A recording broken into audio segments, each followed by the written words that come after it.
We are starting off in what seems like a deep-sea submarine situation, and honestly, the vibes are already kind of claustrophobic and intense. Gene Morris is in our ear acting like a helpful manager, but you can tell he is totally detached from the actual danger of the mission. We are just a contractor here to do a job. The game mechanics are actually wild because we are using this sonar visor to see, which means if we are not making noise or scanning, we are literally blind. It is giving major sensory deprivation horror, and the confidence meter is such a petty addition, basically roasting us for not knowing exactly what weird object we are looking at. We finally dock and enter the facility, and immediately things feel abandoned and sketchy. John is being super passive-aggressive about us not breaking anything, which is hilarious considering the place looks like a tomb.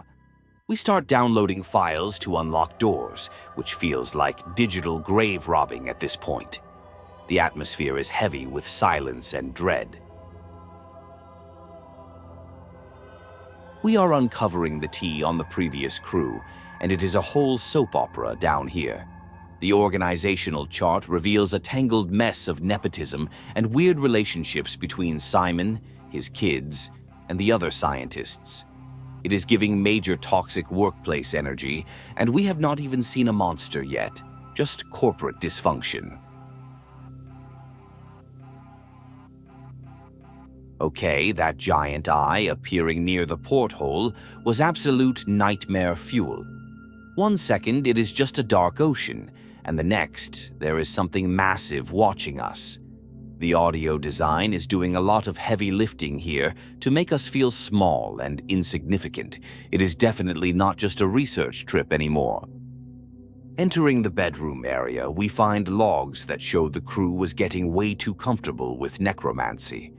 They are casually discussing bringing people back from the dead like it is a software update. The dissonance between their casual texting style and the horrors they are committing is actually mind-blowing and super disturbing. We find a pitch deck that is literally the most dystopian capitalist nightmare imaginable. They are pitching the idea of using reanimated corpses for labor to solve shortages. It is basically zombie slavery. And the fact that they put this in a slide deck with corporate buzzwords is the most unhinged thing I have ever read. Simon is slowly revealing himself to be the main villain of this story. His logs about Ollie are obsessive and creepy, showing that his motivation for all this science is purely personal and selfish. He is willing to break every ethical law just to see someone again, and it is dragging the whole team down with him. The kitchen is an absolute disaster zone covered in what the scanner calls jam, but we all know it is definitely blood. The scanner identifying a woman and minced beef in the same room is a massive red flag. It is clear that whatever happened here involved a lot of violence and probably some very questionable dietary choices. Gene wipes our map just to be petty, which is such a toxic boss move. We are stumbling around in the dark trying to memorize the layout while he makes jokes. It forces us to rely on our memory and the scanner even more, ramping up the tension as we realize we are totally on our own down here. We make it to the bathroom, and it is a scene straight out of a slasher movie. There is flooding everywhere, and the scanner picks up a spine and a head, which is just gruesome. The environmental storytelling is peaking right now, showing us the aftermath of a massacre without showing us the actual violence. The logs reveal that the cadavers started screaming when they were activated. Imagine trying to work your 9-to-5 job and the dead body on the table starts shrieking at you. It is clear the team was traumatized, but they kept pushing forward because of the sunk cost fallacy and pressure from management. Hi there. If you want to enjoy more gaming lore without grinding for 60 hours, hit that subscribe button. I do the grinding so you don't have to. Your support really helps the channel. We find an autopsy report on Valerie DuPont, and it is heartbreaking because it humanizes the specimen. She was a real person with a life and hobbies, and now she is just hardware for their experiments. It makes the horror feel personal and tragic, rather than just scary monsters jumping out at you. The toilet is blocked, and of course, it is blocked by a literal human head. The nonchalant way the smart toilet announces the blockage is dark comedy at its finest. It is disgusting and absurd, perfectly capturing the game's blend of high-tech corporate sterility and visceral, bloody horror. We finally have a genuine encounter with something moving in the vents. The scanner picks up motion and the panic sets in immediately. We are helpless, just standing there hoping whatever it is does not notice us. It is a stark reminder that we are not alone down here, and we are definitely the prey. The chat logs about cleaning the pans are horrifying because they imply the crew was cooking things that should not be cooked.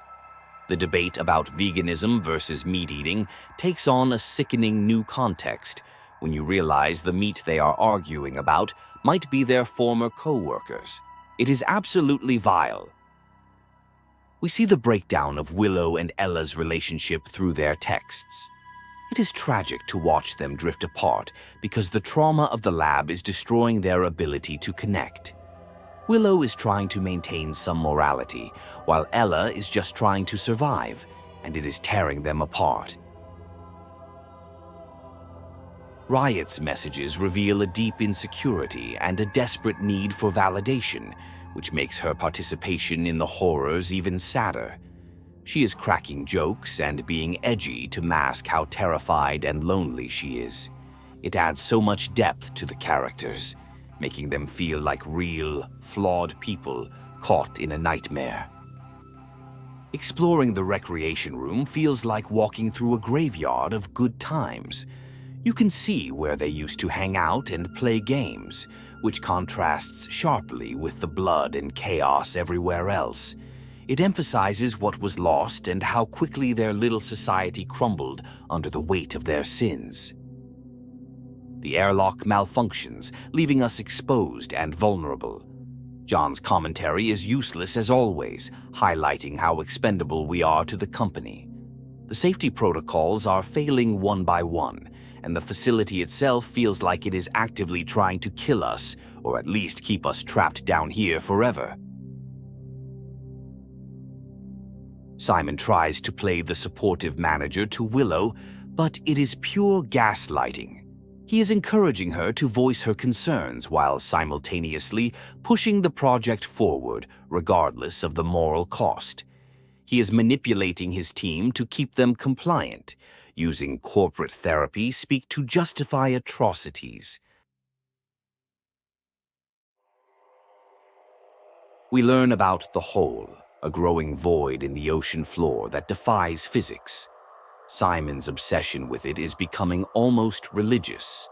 He is measuring its growth and personifying it, which is a classic sign of someone losing their grip on reality. The cosmic horror element is really ramping up here. Navigation is becoming a nightmare as the layout gets more confusing and the danger increases. We are constantly checking the map, trying to orient ourselves in a world that is literally falling apart. The sense of being lost in a hostile environment is overwhelming, and the scanner is our only lifeline.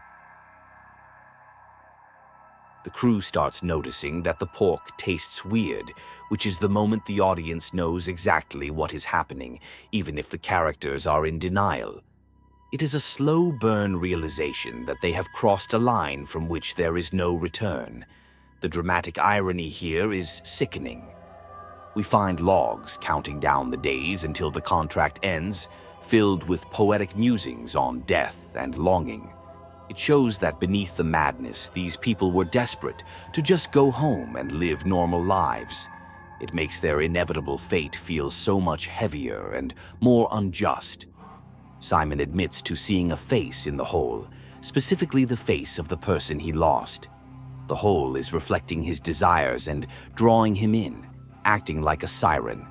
It confirms that the supernatural forces down here are feeding off the crew's trauma and grief, making it personal. The freezer is a house of horrors, filled with body parts and half-finished experiments. It is the physical evidence of the team's descent into madness. Seeing the limbs and organs just lying around desensitizes you, which is exactly what happened to the scientists living here. It is brutal and visceral.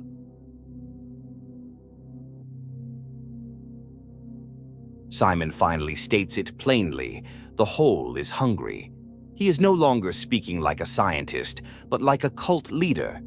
He believes he is a conduit for this entity, and his willingness to sacrifice everything for it marks the point of no return for the entire station. Willow confronts the rest of the team about their morality, but they are too far gone. They justify their actions with money and nihilism. It is a powerful scene that shows how corporate greed and desperation can erode basic human decency until you are unrecognizable to yourself. The confirmation that there are people in the pork drops, and it is devastating. Xander runs a test and finds a match for a specimen. The realization breaks whatever fragile sanity was left in the group. It is the ultimate taboo, and now they have to live with the knowledge of what they have done. We stumble into the surgery room and find the bioprinter in use, suggesting that they were trying to print new bodies or maybe replace missing parts. The implications of this technology are terrifying, hinting that death is not even an escape down here because they can just print you back into existence. The team holds a vote on whether to launch a body into the hole to appease it. It is a perverse mockery of democracy, with everyone casting their votes on murder. The fact that it comes down to a tiebreaker shows just how divided and broken they were at the end.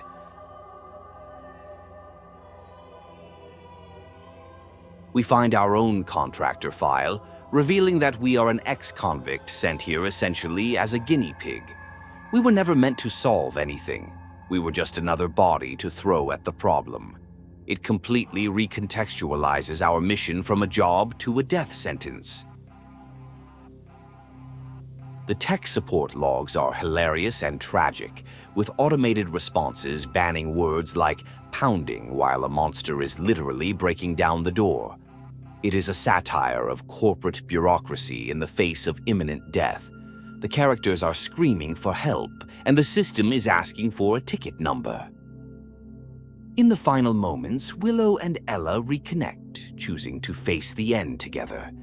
It is a surprisingly sweet and human moment amidst the carnage. They decide to launch the pods, some to the surface and some to the hole, in a final act of defiance and love.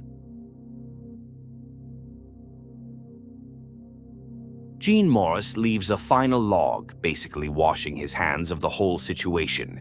He recommends selling the lab for bomb testing, showing zero remorse for the lives lost. It is the perfect capstone to the theme of corporate indifference.